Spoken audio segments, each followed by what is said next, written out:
तो आप देख सकते हैं इन दिनों में शंदूर आप देख ले, झील अगर आप सामने देखे और इस तरह शंदूर पोलो फेस्टिवल अगर आप ग्राउंड देखें तो यानी बग़ैर अगर आप फेस्टिवल के आते हैं तो इस किस्म के नज़ारे हैं।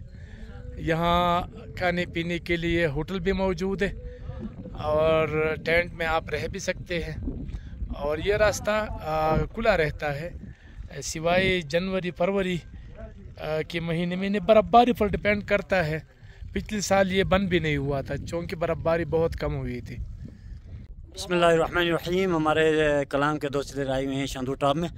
ये शंदूर टॉप 12,205 फुट हाइट जगह पे बैठ कर ये नाश्ता कर रहे हैं। हमारे पास ये हमारे शंदूर का होटल है,